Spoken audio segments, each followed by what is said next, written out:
हम लोग मैया के लिए भी बढ़िया योजना लाएंगे, हम लोग भैया के लिए भी बढ़िया योजना लाएंगे और बेरोजगार सैया के लिए भी बढ़िया योजना लेकर के आएंगे। आदिम जनजाति का सीधी बहाली का नियमावली बनाया गया था। कोरवा हो, परहिया हो, हमारे पहाड़िया हो, हमारे बिरहोर हो, ऐसे जाति के लोगों के लिए जो विलुप्त हो रहे हैं।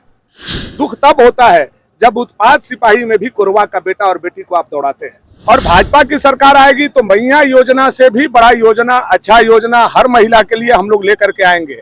जैसा छत्तीसगढ़ में हम लोगों ने लाया है, जैसा लाडली योजना मध्य प्रदेश में हम लोगों ने लाया है, जैसा सुभद्रा योजना हम लोगों ने उड़ीसा में लाया है, वो योजना हम लोग महिलाओं के लिए यहाँ उससे भी अच्छा बड़ा योजना लेकर के आएंगे। और केवल मैया के लिए नहीं, हम लोग मैया के लिए भी बढ़िया योजना लाएंगे, हम लोग भैया के लिए भी बढ़िया योजना लाएंगे जैसा महाराष्ट्र में हम लोगों ने लाया है, और बेरोजगार सैया के लिए भी बढ़िया योजना लेकर के आएंगे। यानी आने वाला समय में 18 साल के उम्र से लेकर के 60 साल के उम्र तक हर नौजवान, हर महिला, हर बुजुर्ग, हर किसान नौजवान के हाथ में एक हैंडसम अमाउंट हम लोग देंगे, जिसका घोषणा हमारे घोषणा पत्र में होगा।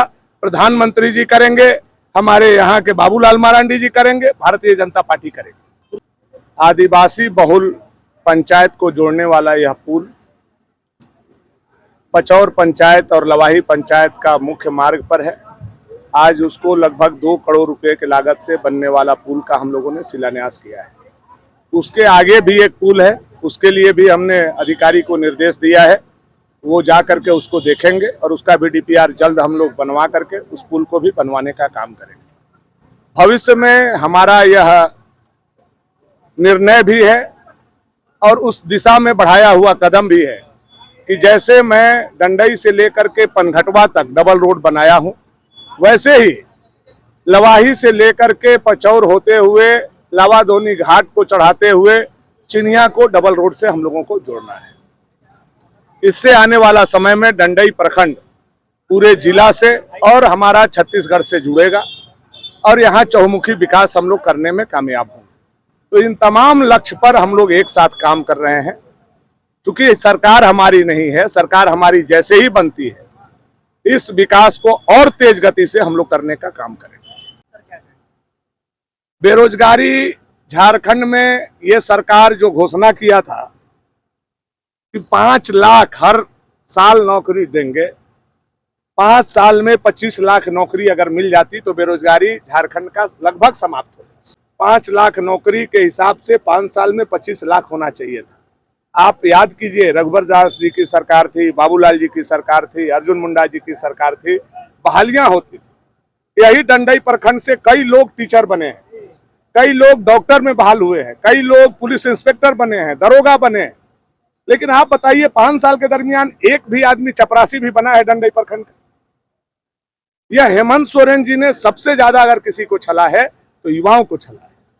आपको याद होगा कि अर्जुन मुंडा जी के सरकार में आदिम जनजाति का सीधी बहाली का नियमावली बनाया गया था। कोरवा हो, परहिया हो, हमारे पहाड़िया हो, हमारे बिरहोर हो, ऐसे जाति के लोगों के लिए जो विलुप्त हो रहे हैं, उसकी सीधी बहाली हम लोग करेंगे। ये 2019 तक लागू रहा, 2019 से लेकर के आज 2024 में है।